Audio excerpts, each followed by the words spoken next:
So hello everyone, welcome back to another video. তো finally ধূমকেতু সিনেমার দ্বিতীয় গান মা বলে সিনেমার গানটি, এবং এই গানটা নিয়ে এতদিন ধরে এই সিনেমার প্রত্যেকটা ফ্যান, প্রত্যেকটা অডিয়েন্স এই সিনেমার এই গানটার জন্য ওয়েট করেছিল। এবং এই গানটা মূলত কেন দেবের সবচেয়ে মানে প্রিয় গানের মধ্যে, প্রিয় গানের তালিকার মধ্যে মানে অন্যতম একটা গান, সেটা আজকে তার বড় একটা প্রমাণিত মানে একটা মানে প্রমাণ হলো। মানে এই গানটা মূলত এমন কিছু আহ, মানে গানটার মধ্যে আছে, এবং এই গানটা লিরিক্স এত ভালো, এবং মূলত অনুপম রয়ের গানের মধ্যে এই বিষয়টাই সবসময় আমরা সচরাচর দেখে থাকি, যে মূলত কি হয় যে তার কণ্ঠ অতীব সুন্দর, এবং তার গানের মিউজিক খুব ভালো হয়, বাট তার গানের লিরিক্স, সেই লিরিক্স কিন্তু বাংলায় সচরাচর কাউকে টাচও করতে দেখা যায় না। এবং এই গানটা মূলত এখানে দুখানা ইভেন্টকে দেখানো হচ্ছে, এবং কৌশিক গাঙ্গুলি যেভাবে এই গানটাকে শুট করেছে সেটা ব্যাপক। এখানে দুটো ইভেন্টকে দেখানো হচ্ছে, যেখানে দেব তার পাস্টকে বা তার মাকে একবার দেখতে যাচ্ছে, এবং মূলত সে একটা বহুরূপীর মতো একটা সাজে গেছে। এখানে একটা বড় প্রশ্ন উঠছিল যে দেবের যে এই লুকটা, যে বয়সকালের যে লুকটা, এটা অ্যাকচুয়ালি কি সে বয়স হয়ে গেছে, নাকি সে এরকম কোনো লুক ধারণ করে আছে সিনেমাটার মধ্যে। তো আজকের গানটা দেখলে বা টিজারের মধ্যে একটা সিন আছে যেখানে রুদ্রনীলকে কিন্তু দুটো দেবের সাথেই দেখা যায়। তো মনে হয় যে এটা সে একটা বহুরূপীর চরিত্রে তাকে থাকতে হচ্ছে।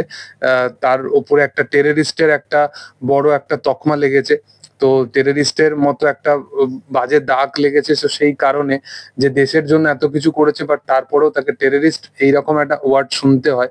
তো সেই কারণবশত হয়তো তাকে এরকম লুকিয়ে লুকিয়ে বেড়াতে হচ্ছে, এবং সে তার পুরোনো বাড়িতে গেছে, এবং সেখানে সে তার মায়ের সাথে কাটানো কিছু স্মৃতি সেগুলোকে দেখতে পাচ্ছে। এবং সেই জিনিসটাকে অনুপম রায় যেভাবে প্রেজেন্ট করেছে, যেভাবে লিখেছে, এবং তার সাথে সাথে দুটো ক্যারেক্টারের কেমিস্ট্রি, এবং এক দেব দেখছে পুরো চারিপাশে কি কি হচ্ছে, এবং তার সাথে সাথে দেবের যে অ্যাকচুয়ালি পাস্টে তার মায়ের সাথে কিরকম সম্পর্ক, সেটাকেও কিন্তু এখানে দেখানো হয়েছে গানটার মধ্যে।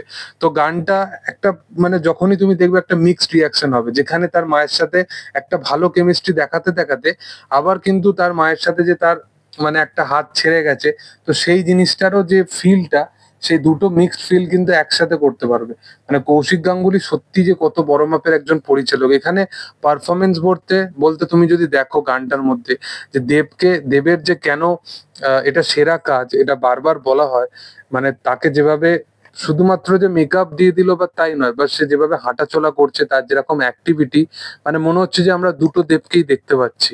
এবং এর সাথে সাথে এই মানে গানের কিছু কিছু লিরিক্স যেগুলো অতীব ভালো, যেখানে একটা জায়গায় এখানে মানে গানের শুরুর দিকেই এখানে অনুপম রায় বলবে যে মাথায় ভীষণ ব্যথা, মা ছোঁয়াও তোমার আঙুল, ওই জায়গাটা, বা সেকেন্ডে একদম গানের মিডিল আসবে, সেখানে তো তুমি যদি দেখো সেখানে বলবে হয়তো আমি ফিরবো না, এবং ফেরাও অসম্ভব।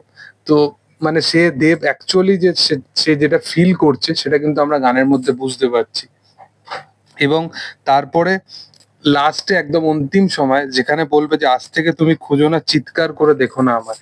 তো মূলত এই গানটা এতটা ইমোশনাল একটা গান, এবং এই গানটা এত কিছু ফিল করায়, এবং এই গানের লিরিক্সটা এতটা টপ নচ লেভেলের, এবং সাথে সাথে গানের মিউজিক তো একদম দুর্দান্ত লেভেলের গান হয়েছে। আমি অনেক দিন পর একটা বাংলায় মন ছোঁয়ানোর মতো একটা গান অনেকদিন পর শুনলাম।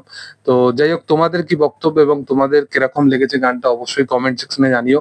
এবং ভিডিও যদি ভালো লেগে থাকে অবশ্যই লাইক করো, শেয়ার করো, সাবস্ক্রাইব করো চ্যানেলটাকে, এবং পাশে থাকা বেল আইকনটা অবশ্যই প্রেস করে দিও। Thank you all, by.